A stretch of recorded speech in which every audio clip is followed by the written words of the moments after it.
সম্মানিত ভাইরা, আজকে আমি আপনাদের সামনে সংক্ষিপ্ত আকারে হজ এবং ওমরার কিছু আলোচনা আপনাদের সঙ্গে করব। যেহেতু হজের সময় আল্লাহ পাক বলেছেন, আল্লাহর সন্তুষ্টি অর্জন করার জন্য হজ আদায় করতে হবে যাদের হজ করার সামর্থ্য আছে।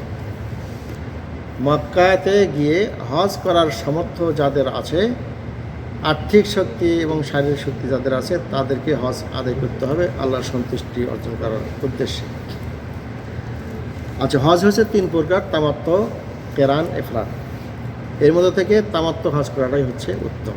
তামাত্ত শব্দের অর্থ হচ্ছে কিছু ফায়দা হাসিল করা, মানে উপকৃত হওয়া, লাভবান হওয়া। যেমন ওমরা আদায় করে মাঝখানে আপনি হালাল হয়ে থাকলেন, ওমরা আদায় করার পরে ওমরা শেষ হলো, আপনি হালাল থাকলেন। হজের 8 তারিখে মিনা থেকে আপনাকে হজের নিয়ত করতে হবে। আচ্ছা, তামাত্ত হজের জন্য আগে ওমরা আদায় করতে হবে। যেভাবে আপনারা আগে ওমরা আদায় করেছেন ঠিক তেমনিভাবে ওমরা করতে হবে, ঠিক আছে? এখান থেকে আপনি চলে গেলেন মিকাতে গিয়ে ওখানে গোসল করলেন, গোসল করে এহরামের কাপড় পরবেন, একটা লুঙ্গি হিসাবে, একটা চাদর হিসাবে 2টা সাদা কাপড় পরতে হবে। এরপরে উজু করে যদি নামাজের টাইম হয় তো নামাজ পড়বেন, সুন্নত পড়লে পড়তে পারেন, তবে এহরামের জন্য কোনো নামাজ নেই, এহরামের নিয়ত করার জন্য খাস কোনো নামাজ নেই। আচ্ছা, নিয়ত আপনি মসজিদে করতে পারেন, গাড়ি নিচে করতে পারেন, গাড়িতে উঠে করতে পারেন, গাড়ি ছাড়ার সময় করতে পারেন। মোট কথা, মিকাতের যে সীমা রেখা রয়েছে এরই মধ্যেই নিয়তটা করতে হবে, লাব্বাইকা আল্লাহুম্মা উমরাতান, লাব্বাইকা আল্লাহুম্মা উমরাতান। এরপরে তালবিয়া পড়তে হবে, লাব্বাইকা আল্লাহুম্মা লাব্বাইক, লাব্বাইকা লা শারীকা লাকা লাব্বাইক, ইন্নাল হামদা ওয়ান নি'মাতা লাকা ওয়াল মুলক লা শারীকা লাক। তালবিয়া পড়তে পড়তে আপনি যাবেন একেবারে। আরও তালবিয়া ছাড়াও দোয়া, দুরূদ, জিকির, আজকার, কোরআন তেলাওয়াত করতে পারেন। সতর্কতা অবলম্বন করতে হবে যে এহরামের নিয়ত করার পরে কিছু কাজ আছে, নিষিদ্ধ কাজ, যেটাকে বলা হয় মাহজুরাতুল এহরাম। এহরামের কাপড় পরার পরে, নিয়ত করার পরে কিছু নিষিদ্ধ কাজ আছে, যেমন হয়তো তেল বা আতর, সুগন্ধি, মলম এলা মাখা যাবে না, এলা নিয়ত করার আগেই মেখে নিতে হবে। এরপরে মাথা ঢাকা যাবে না, মাথার চুল বা শরীরের চুল তোলা যাবে না, চুল টান যাবে না, সেলাইযুক্ত কাপড় পরিধান করা যাবে না, শিকার করা যাবে না, এমনকি গাছের ডাল বা গাছ কাটা বা অঙ্কুরানো যাবে না, ঠিক আছে? মক্কাতে গিয়া তওয়াফ শুরু করতে হবে।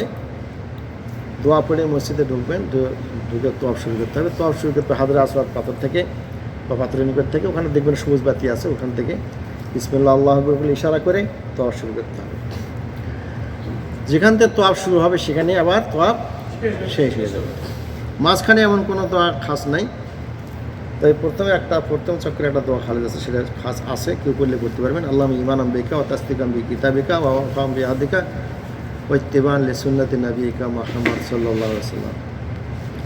এরপরে আর একটা দোয়া আছে, রুকনে ইয়ামানি হাজরে আসওয়াদের মাঝখানে, হাজরা আসওয়াদ এবং রুকনে ইয়ামানির মাঝখানে একটা দোয়া আছে, সেটা হচ্ছে রব্বানা আতিনা ফিদ দুনিয়া হাসানাতাও ওয়া ফিল আখিরাতি হাসানাতাও ওয়া কিনা আযাবান্নার। প্রত্যেকবারই চক্করে এই জায়গাতে দোয়া পড়বেন। এছাড়া অন্য দোয়া সব চক্করে আপনি করতে পারবেন, যত করতে পারেন সমস্যা নেই। 7 বার চক্কর দেওয়ার পরে, চক্কর দেওয়ার নিয়মে ডান কাঠটা খোলা থাকবে, বামটা ঢাকা থাকবে। 7 চক্কর দেওয়ার পরে 2 রাকাত নামাজ মাকাম ইব্রাহিমের পেছনে করতে হবে, অথবা যেখানে জায়গা পান পেছন দিকে সেখানে 2 রাকাত নামাজ পড়ে নিতে হবে। সুন্নত তরিকা হলো প্রথম রাকাতে সূরা কাফিরুন পড়া, দ্বিতীয় রাকাতে সূরা ইখলাস পড়া। এটা হলো সুন্নত তরিকা। কেউ যদি ভুলে বা ইচ্ছা করে অন্য সূরা পড়ে সমস্যা নেই, নামাজ হয়ে যাবে। এরপরে সাফা মারওয়া সাফাতে যেতে হবে। সাফা দিকে কোরআন একটা আয়াত আছে, আয়াতটা বলতে হবে, ইন্না সাফা ওয়াল মারওয়াতা মিন শাআইরিল্লাহ ফামান হাজ্জাল বাইতা আও তামারা ফালা জুনাহা আলাইহি আন ইয়াতাওয়াফা বিহিমা ওয়া মান তাতাওয়া খায়রান ফাইনাল্লাহা শাকিরুন আলিম। এটা পরে ওখানে কেবল আমি কিছু দোয়া করবেন। দোয়া করার পরে সাফা থেকে মারওয়া যেতে হবে। সাফা থেকে মারওয়া যাওয়া এক সাইড, মারওয়া থেকে আবার সাফায় আসা আর এক সাইড। এভাবে 7 বার চক্কর দিতে হবে। মাঝখানে দেখুন সবুজ বাতি আছে, এক সবুজ বাতি থেকে আর এক সবুজ বাতি পর্যন্ত একটু দ্রুত গতিতে যেতে হবে। এভাবে 7 চক্কর দিতে হবে। 7 চক্কর দেওয়ার পরে মাথার চুল কাটতে হবে। মাথার নাড়া করেন বা চুল কাটেন, মাথার চুল নাড়া করার পরে আপনি হালাল হয়ে গেলেন। এহরামের কাপড় খুলে সাধারণ কাপড় পরিধান করে এহরাম অবস্থায় যে সমস্ত কাজগুলো নিষিদ্ধ ছিল তখন আপনার জন্য হালাল হয়ে যাবে। তো এখান থেকে আপনারা যাবেন হয়তো 6 তারিখ বা 7 তারিখ, 7 তারিখে হয়তো হারামে নিয়ে যাবে, ওখান থেকে এহরাম বাঁধেই ওখান থেকে আর মিনাতে নিয়ে যাবে বা যেখানে যাদের হোটেল থাকবে সেখানে নিয়ে যাবে। 8 তারিখে সকালে ফজর নামাজ পড়ার পরে ফজর নাস্তা পানি করলে কিছু ঘুমালেন, রেস্ট নিলেন, পরে গোসল করে এহরামের কাপড় পরে হজের জন্য নিয়াত করতে হবে। কিছুর জন্য নিয়াতটা হচ্ছে বলতে হবে লাব্বাইকা আল্লাহুম্মা হাজ্জান, লাব্বাইকা আল্লাহুম্মা হাজ্জান। এবারে তালিয়া করতে হবে লাব্বাইকা আল্লাহুম্মা লাব্বাইক, লাব্বাইকা লা শারীকা লাকা লাব্বাইক, ইন্নাল হামদা ওয়ান নি'মাতা লাকা ওয়াল মুলক লা শারীকা লাক। এরপরে ওখানে থাকতে হবে, জহর নামাজ পড়তে হবে, ফজরও পড়তে হবে, ফজর, জহর, আসর, মাগরিব, এশা। প্রতি 5 ওয়াক্ত নামাজ টাইম মতো পড়তে হবে, তবে এখানে শুধু কসর করতে হবে, জমা না। প্রতি ওয়াক্ত নামাজ প্রতি টাইমে ওয়াক্ত মতো নামাজ পড়তে হবে। মানে ফজরের সময় ফজর, জহরের সময় জহর, আসরের সময় আসর, মাগরিবের সময় মাগরিব, এশার সময় এশা। আচ্ছা, পরের দিনে 9 তারিখে সকালে ওখান থেকে আপনাদেরকে নিয়ে যাবে আরাফাতে গিয়ে ওখানে খিমা আছে, সুন্দর জায়গা আছে, ওখানে থাকবেন। ওখানে নাস্তা পানি, খাবার টাবার, এভরিথিং সব কিছু আছে, ফল ফলান্তি আছি টেছি যা লাগে দিবে, ওখানে খাবেন। তারপরে জোহরের নামাজ হবে আপনার, জোহরের নামাজের আগে খুতবা হবে, ইমাম সাহেব খতিব সাহেব খুতবা দিবেন। এরপরে জোহরের নামাজ পড়বেন 2 রাকাত, এরপরে আসর পড়বেন হচ্ছে 2 রাকাত। জোহরের সাথে আসর একসাথে পড়ে নেবেন, এক আজানে 2 ইকামতে পড়ে নেবে। একবার আজান হবে, 2 রাকাত জোহরের নামাজ হবে, এরপরে একামত হবে, আসরের 2 রাকাত একসাথে হয়ে যাবে, বাস। এরপরে আপনি খাবেন দাবেন, রেস্ট নেবেন, পারলে একটু ঘুমিয়ে নেবেন, ইবাদতবন্দি করবেন, তাসবিহ তাহলিল করবেন। বিশেষ করে আসরের পর থেকে নিয়ে মাগরিবের আগ পর্যন্ত এই সময়টা খুবই গুরুত্বপূর্ণ সময়।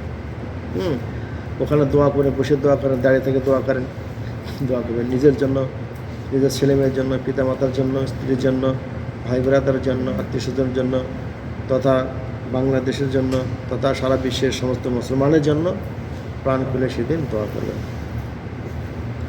মাগরিবের সময় অর্থাৎ সূর্য ডুবার পরে আরাফাত থেকে নিয়ে যাবে মুজদালিফা গিয়ে ওখানে হয়তো কোনো একটা জায়গাতে অবস্থান করবে, সেখানে গিয়ে মাগরিবের নামাজ, এশার নামাজ একসাথে পড়তে হবে।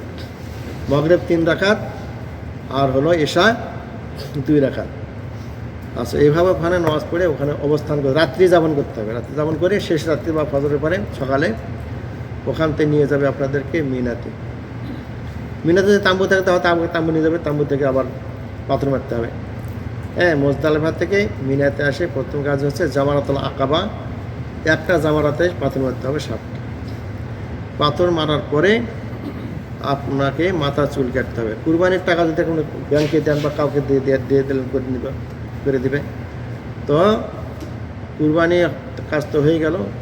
মাথা চুল কাটতে হবে, মক্কা দিকে তওয়াফ করতে হবে, সাই করতে হবে। যদি দেখেন যে ওই দিনে আপনার শরীর ক্লান্ত হয়েছে, তওয়াফ সাই করা যাবে না, বাস মিনাতে গিয়ে মাথা চুল কেটে গোসল করলেন, খাই দিয়ে করলেন, আরাম করলেন, বাকি মুশকিল। পরের দিনে যেতে পারেন আপনি, বা রাত্রেও যেতে পারেন, সব কিছু নেই। তবে রাত্রে কিন্তু মিনাতে থাকতে হবে, যেখানে থাকেন 11 তারিখের রাত্রিতে মিনাতে থাকতে হবে। পরের দিনে 11 তারিখে জহরের নামাজের পরে পাথর মারতে যেতে হবে। ওখানে কোম্পানির লোক যখন যেভাবে নিয়ে যায় সেখানে যাবে নাকি।